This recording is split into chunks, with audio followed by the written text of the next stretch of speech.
Hey everybody, it's Taki 117 back with Kerbal Space Program.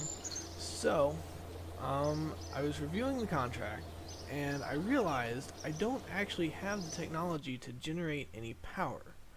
That's down here on this tech level. Here we have, looks like some solar panels and better batteries and whatnot. So I couldn't ever actually complete that contract. So, I went ahead and got rid of it. So let's see what we have. Science data from space around Earth. That one's pretty easy for us. And I need to... Oh, Jesus. Test Dachshund liquid fuel engine landed at Earth. So, both of those seem fairly simple, fairly...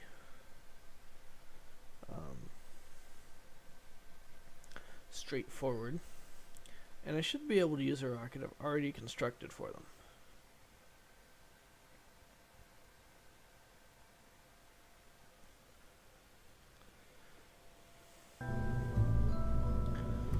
So, reviewing my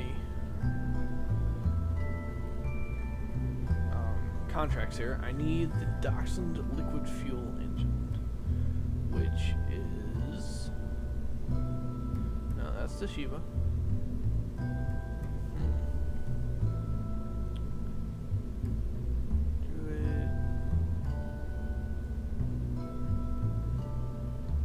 Yeah, that's one of the hard things about actually doing these contracts is sometimes they're kind of hard to find the engine you're looking for.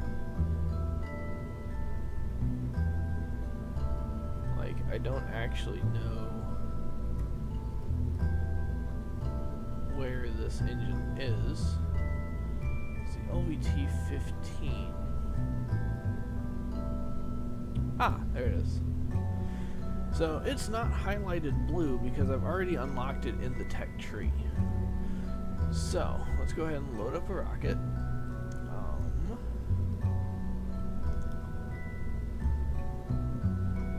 Let's do sound, my third sounding rocket in my series. Now, again, I'm going to make a few minor changes. Specifically, I'm going to add these control vanes on the bottom of this engine here.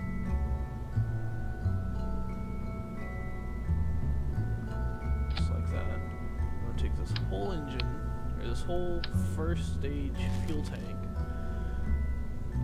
assembly, and replace it with a single fuel tank. Actually, I think I'm going to use this one simply because it has more fuel, and more fuel means more delta V, usually. So, let's talk a little bit about what determines how much delta V I have.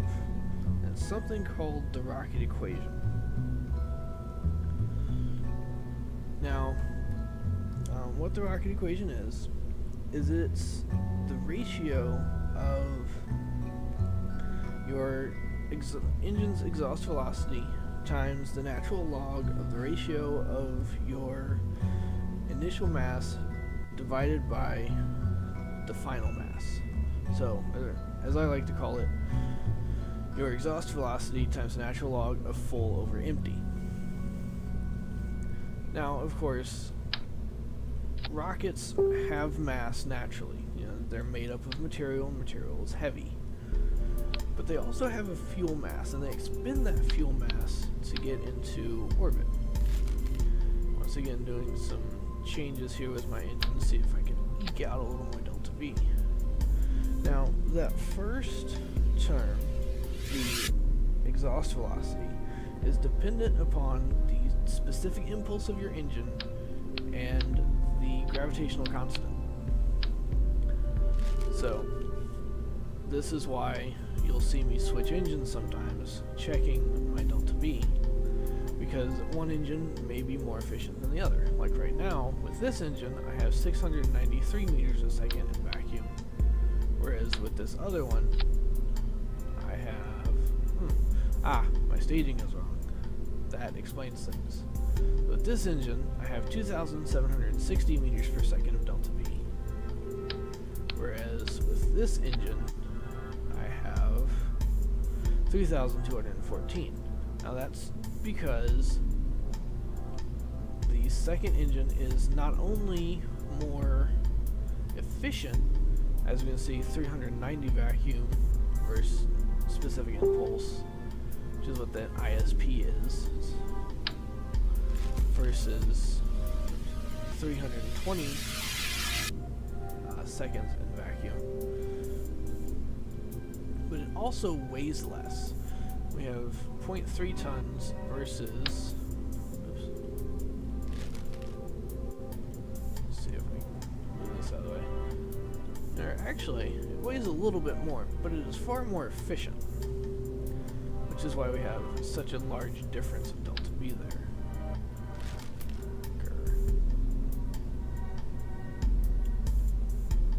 What did I do? There. So, I do need to have an engine cover for this. I'm going to go ahead and do that.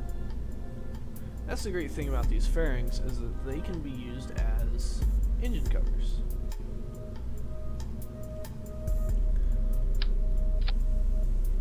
There we go. There's that. So, total, my rocket has roughly, see that, it says for almost 5,000, but if I remove this, I have 3,900 just in this upper stage, which is more than enough to make orbit.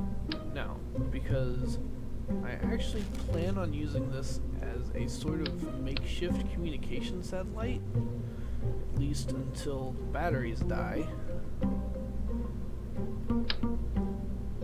I'm going to put a little antenna there.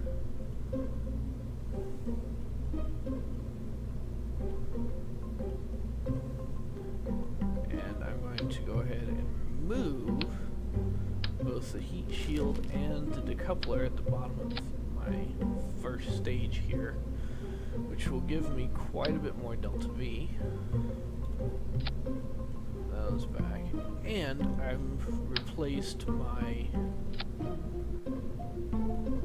parachute with a nose cone. So, oops. Let's see if I can get maybe a different nose cone. I'm not entirely sure I like that one. Just to see, you know, what looks good and what doesn't. There we go. I actually like that one a little bit better. Ooh, what's this one? There we go. I like that the best. So we have that. Let's see if we have some control units.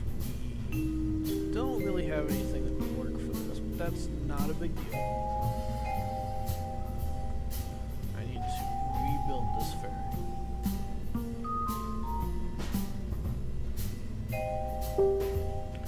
There we go. I'm going to go ahead and save it as Sound 4. Oops.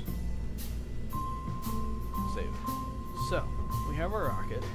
It should get us most of the way. It should get us to orbit fairly nicely, actually. And I'm just going to put these here. And there we go. Let's go ahead and build it. And we'll see how it flies. Now, the ultimate goal with this rocket is simply to just get into orbit, do some science, and transmit that science back to the ground.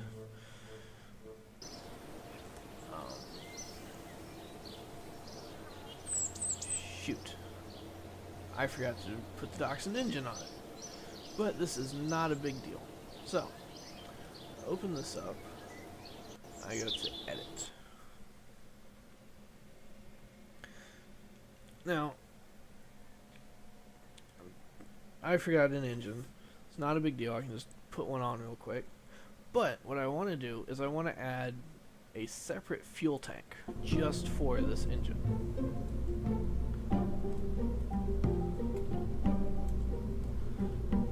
So, I'm going to put a structural truss off to the side there. And actually, I don't even need a fuel tank. This engine is rather large, but that's okay. What I can do is take my thrust limiter down to 0, and that removes all thrust from this engine. There we go. Save edits. And we go back to building our rocket. So, by putting the thrust limiter at 0, my engine is going to be on. It's just not going to be active. So, let's go ahead and warp to the completion. Reconditioning the launch pad here from our last launch that we did. That's really something that takes up a lot of time, surprisingly. Because while yes, you are building your rocket, and rockets take time, if you already have a rocket built, you can't launch it until you recondition your launch pad. So roll it out, and this looks to be early afternoon launch here at Cape Canaveral, Florida.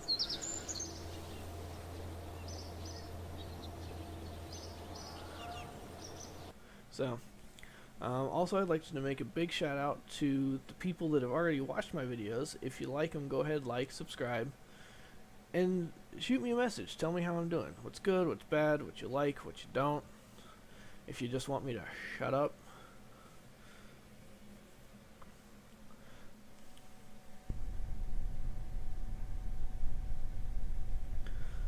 So, here we are on the pad, and we're going to go ahead and test this engine. Now, if we look at our contract, it says performance test activates parts through the staging sequence when all test conditions are met. So we have it down here in the staging. I'm just going to hit space, and there we go. Test complete. It's not producing any thrust, it's not using any liquid fuel, nothing is happening. So my liquid fuel's not going down. I can verify that here in my resources tab. See, not using any liquid fuel or oxidizer. So we're now going to launch this rocket in 3, 2, 1. There we go. Now you'll notice when I make my rockets, I tend to keep my surface thrust to weight ratio about 1.5 to 1.2. This is so I have a nice smooth acceleration off the pad, and I'm not going too fast and building up speed too early, because all that's going to do is increase the amount of air I have to push out of the way, which is just, it's going to increase the heat on my rocket, and that's not good, because that could lead to combustion of it. So we're sending. Begin our gravity turn. Again, we're turning east. And this is simply because east is the direction of rotation of the planet. As you can see, I already have almost 300 meters a second of orbital velocity because I'm going not only with the planet, but I've also added that to my surface velocity.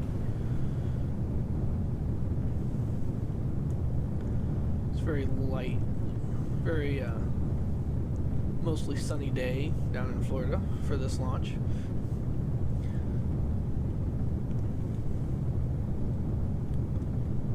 Here we go. Gravity turning is proceeding as normal.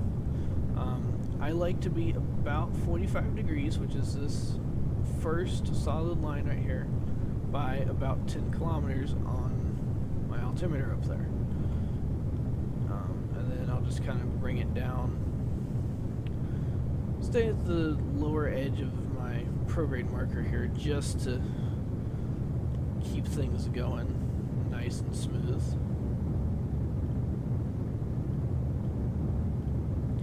A little bit of a staging adjustment here. There goes the first stage. I'm going to coast just for a little bit.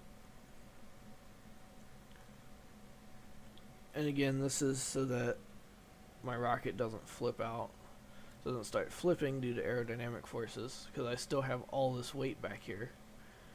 So, this is the first stage. See, we're already starting to flip. That's okay. So we haven't fired our engine yet. I am going to go ahead, zero my throttle, activate my engine. There we go. And there I just kind of let my rocket do its own thing. You know, I almost knew it was going to flip. And so I waited to activate my engine so that I wasn't just wasting fuel. Yeah, Jupiter and Callisto up there making an appearance.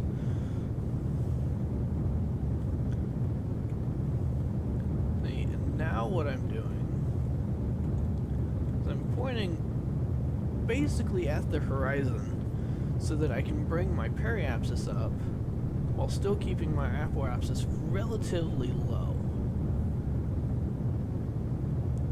The reason for that is, as you can see, as our orbit lengthens, we have to bring up our apoapsis to outside of the atmosphere, which it is, but we also have to bring up our periapsis. Now, I'm going to take this one out to about 500,000 meters, or 500 kilometers. It's a nice middle ground. I don't have a lot of satellites out that far. Ooh, that's good. 575,000 meters. Now, I still have plenty of delta V in this first stage here. What I am going to do is I'm going to go ahead and blow these side panels up.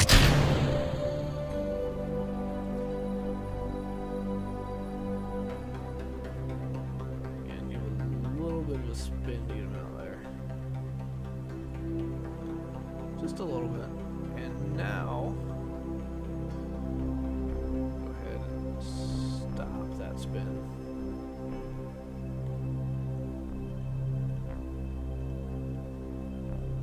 Not activate things.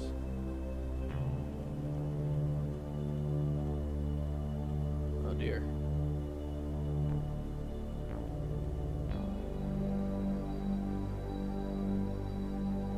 Seems that I can't activate any of my science equipment. Oh, there we go. There we go.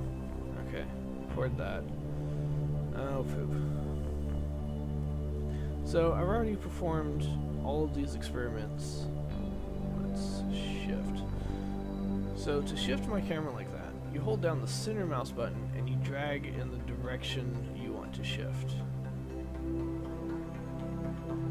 Something is definitely going on here though.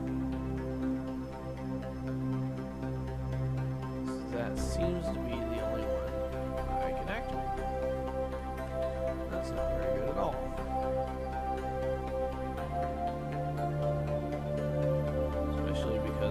Like to get that center antenna that I put in there activated. Okay, new plan.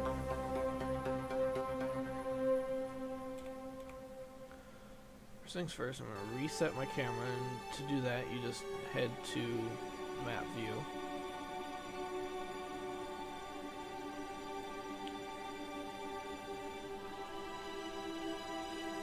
So I'm not entirely sure why the one experiment is the only experiment I can activate. I have a feeling it's because of the extra antenna I added. So I might have to see if I can work my camera in there and figure something out. So what I'm going to do is I'm going to bring my apparatus down to about 450 kilometers. Oops. Close enough. This way my auxiliary antenna, or my launch antenna, which is hiding in here. Oh, there we go. Okay. So it must have just been something with the panels. They're probably still interfering. So I'm going to go ahead and activate that antenna.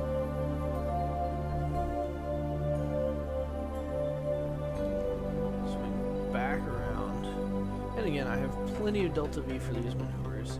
Doing these is not a big deal at all.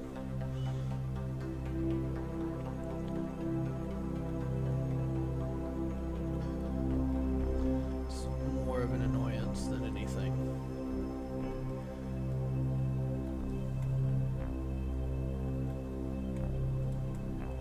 Again, I'm using very little thrust because I'm making relatively small adjustments. Like I said, I'm going to go up to 550 kilometers.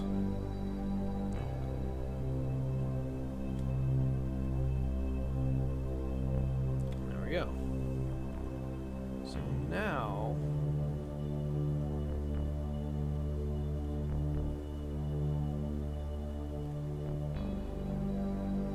Oh, I haven't done this one yet. So let's go ahead and transmit my telemetry.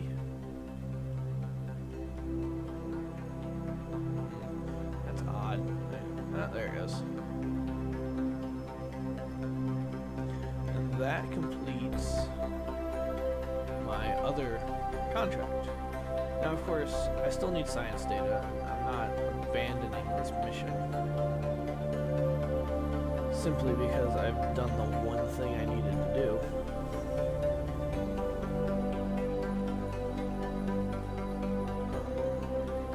What I am going to do is I'm going to go ahead and ditch the second stage. I don't really need it, and right now it's on a decaying orbit. That is a cute little satellite. I like that. So, I'm gonna warp up here to my apoapsis.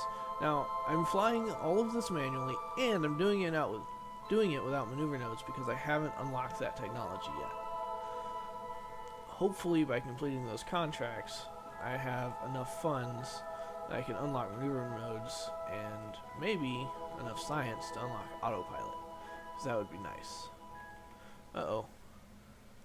My batteries are almost empty. Oh no! And this, kids, is why we need solar panels. The good news is I am high over... Oh, and there goes all my power. So I was high over the Earth. So I know the threshold for that is about 500 kilometers.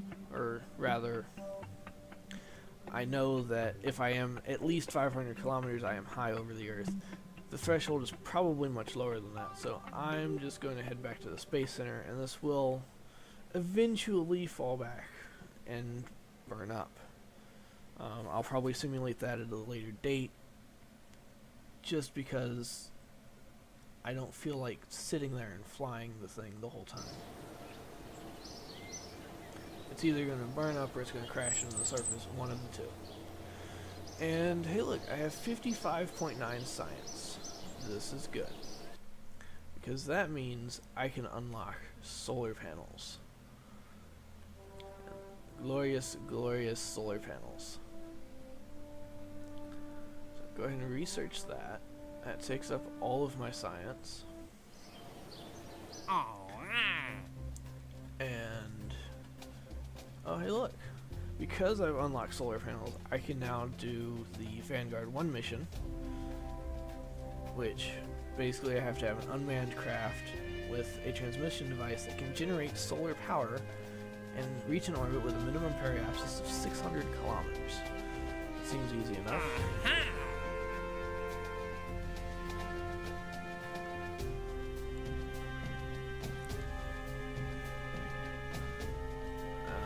I'm going to go ahead and...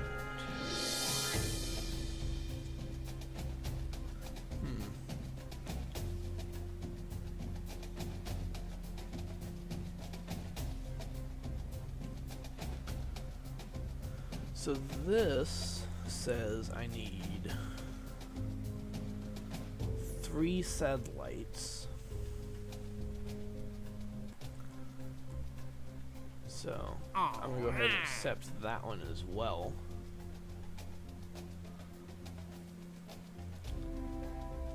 Because I have some pretty cheap satellites I can put up. I only need 3 of them. And I have a fairly reliable launch system. So I have plenty of funds. I'm going to go ahead and upgrade my mission control, and then I need to also upgrade my tracking station to have maneuver nodes, and that's going to help immensely. So I still have 146,000 funds to build my 3 new satellites. I think we're going to call it here. I'm going to go ahead and build my satellites, and when we come back, we're going to go ahead and launch them and put them into a constellation, and I'll show you how to do that and explain how that happens. So until next time, I'm Taki117, and remember, it's only rocket science.